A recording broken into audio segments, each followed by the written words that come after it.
ngithi mina bazohamba ungakapheli lo nyaka, bazohamba bonke. Abantu nje abafuna ukushawa, abangafuni ukusihlonipha la ezweni, abakhoshisa wonke umuntu, yilabo kuthiwa ama-Nigerians, bafuna ukufaka iduku labo bantu labo. Hello guys, welcome to Amazon TV. I hope you are okay. So guys, as nibonile-ke izolo ukuthi benginipostela ama-video izinto ezenzekile kwi-March, everything niyibonile. Kuphenduka amatafula, iTheku was turned upside down, i-CBD was turned upside down, but ke unfortunately amaphoyisa as usual awavumanga ukuvumela ukuthi kuyiwe ephoyinti because they are defending ama-foreigners, abanikazi bezwe, because vele phela ama-foreigner nowadays are owners of this country. No one will touch them. So unfortunately for us, kunezinto esingabangesakwazi ukuyibona bese sihambile because umuntu ebesihamba naye obe-driver, umuntu obeyongena i-night, izinto ey'ningi ezisale zenzeka sangabe sayibona.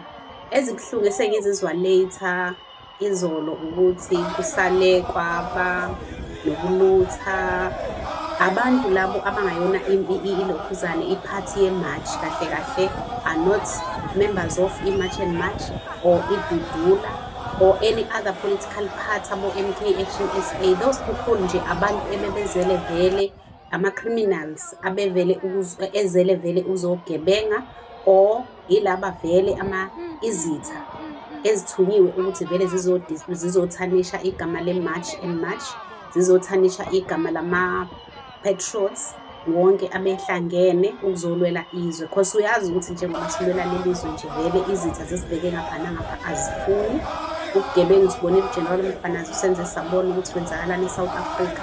So nje ziningi izinto ezenzakalayo ekufanele ukuthi sihleze sigadile and sigadene as ama-patriots. So nje ngithi angini highlightele izinto ezibuhlungu ezenzekile. I hope you've watched uJacinta ku-Facebook ku-live today explain everything eyenzekile later-ke, njengoba ngisho ukuthi some of us were no longer there, besesihambile balutha abantu, kwaba nabantu sesi-accuse-wa nanokuthi kunabantu abashayiwe beshawa abantu abebemasha beshawa i-March and March, beshawa ama-patriots khona laphayana. Even i-ANC as usual, I would say as usual, i-ANC vele izoba on the side of ama-foreign nationals. We all know that. And the painful part about this thing yokuthi don't go to point because you are provoking. That's the word amaphoyisa ayisebenzisayo athi we are provoking ama-foreign nationals. We are provoking ama-foreign nationals by going to point in our own country. There are places we are not allowed to go to because those places are owned by ama-foreign nationals. Just imagine ukuthi i-KZN izwe lokhokho bethu, we are not allowed to go to this side because leyo part of i-KZN is owned by ama-foreign. Guys, no, it's getting too much, it's getting worse. And remember that point, that point road is a place where ama-foreigner are hijacking properties, they are hijacking ama-buildings, they are hijacking even iy'tolo lezi abayisebenzisayo are hijacked, those shops are hijacked. Our government is aware of that. Bayazi, sesibatshele kaningi ukuthi lawo mabhilidi lawo eniwabona, those tall buildings ezibheke e-beach. Just imagine, because that is South Beach, a place ekade i-attracta ama-tourist, indawo ekade i-attracta ama-tourist, indawo ebe-attracta umhlaba wonke, i-point, i-South Beach, namhlanje i-hijacked by ama-illegal immigrants. And our government is telling us ukuthi we are provoking them uma siya khona. And uma sibatshela ukuthi those people are selling powder there, trafficking people, are trafficking powder, are hijacking buildings, even unaliving people, unaliving South Africans. Even ama-students lawa afunda emavasithi la ko-DUT, UKZN, all those institutions, all those tertiaries for ama-students. Lezo ingane ziyalahleka each and every week. Ama-students, each and every month you will hear ukuthi kunengane elahlekile, kunengane etholakale intanta olwandle, iminzile ibulewe. Enye, I think it was 3 or 4 years ago, kwathiwa itholakale intanta olwandle phakathi, kade igcine ibonakala ikhuluma what are they calling this? Ne-bouncer. Kade igcine ibonakala ikhuluma ne-bouncer eliyi-Nigerian e-night club. Cause nazo le ingane azizwa, even if you are trying ukuthi umemezele ubatshele ukuthi labantu ba-dangerous, ayifuni ukuzwa ikhohliswa omalema ukuthi bethi these are your brothers and sisters, these are your this and that. Aziboni ukuthi ziyadestroywa, azisebenzi. After beqedile ema-tertiary ukufunda, there's no job for them.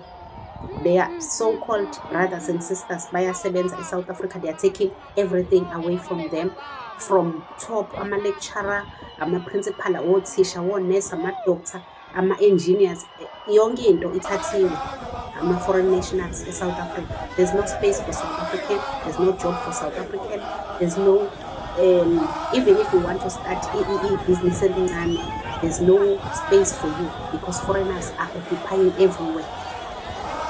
Bagcwalise nje yonke indawo, ayikho indawo yakho. And if uya ku-government yo-complaina ngokuthi buka ukuthi kwenzakalani, bathathe yonke indawo, I'm unemployed, bengizama ukuthola ibhizinisi, u-government uzokutshela ukuthi you are being xenophobic kulabantu.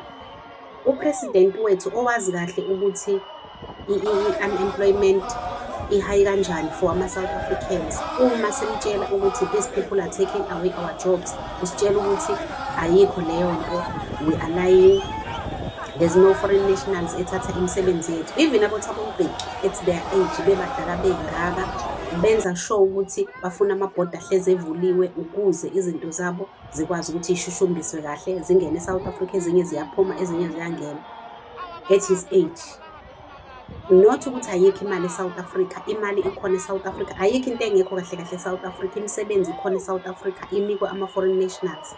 I will say ugovernment unika ama-foreign nationals because if ugovernment ubengafuni ukwenzeka lento eyenzakala, ama-employers ahayarishe i-cheap labor, ahayarishe ama-foreign nationals. Siyabona amakhumba, amabhasi, transporting ama-illegal immigrants ezongena eSouth Africa elethiwe, ebizwe or elandwe ama-employers ukuthi ezobasebenzela because they don't want to hire ama-South Africans. Ugovernment uyakwazi lokho, videos are there all over the place, but ugovernment akafuni ukudila naleyo nto. Ubani kumele simblame-ke? Again, ugovernment, ayikho imisebenzi for South Africans eSouth Africa. Iy'kole, siyashodelwa iy'kole for abantwana bethu, siyashodelwa imithi emaklinikhi, ey'bhedlela because of the influx of illegal immigrants in this country. Can you go to Nigeria, Zimbabwe, Malawi, uyothatha imisebenzi, uyothathela ama-Nigerians imisebenzi, uthatha amabhizinisi, uthathe everything, even overcrowd iy'kole ney'bhedlela as South Africans? Then government wakhona will come out to fight with Nigerians or with Zimbabweans in their country to defend you as a foreign. All these things ezenzeka eSouth Africa zi-strange. I don't know ukuthi yini okwavunyelwana ngayo ukuthi size sibe kule simo esikuso as-South Africans. I don't know. And-ke thina vele yithi abantu abamnyama basenkingeni ngempela khosi. At least ezinye izizwe ziyajabula bona zona nge-influx yama-illegal immigrants because banama-companies, banayo yonke into, i-cheap labor yabo. That is why bebalwela. That is why beqala ama-organization wokubalwela and all this. So guys, this is what is going on right now. Into nje okufanele ukuthi guys siyenzeni as ama-patriots, masihlanganeni sibe. You are a Venda, umuTsonga, umuZulu, umuXhosa. asinayo thina lento ye-tribalism njengalamanye ama-countries ase-Afrika. Angazi ukuthi yini le engasenza ukuthi sihluleke ukuhlangana sibe munye, because even lokhuzana akenzeka in the past, lawo ma-conflicts amongst us, izinto lezo ezadlula, and labo bantu bahamba nazo, labo ababeyiqalile bahamba nazo. So thina singakuvumeli lokho, guys. Please, let's fight for our country. Let's come together as one and fight for our country, ukuthi iphele lento eyenzakalayo, ukuthi sibukeke njengama-strangers, sesingama-foreigner manje country yethu. So thank you so much, guys, for watching. Don't forget to subscribe, to like and share the video. Love you so much. Bye.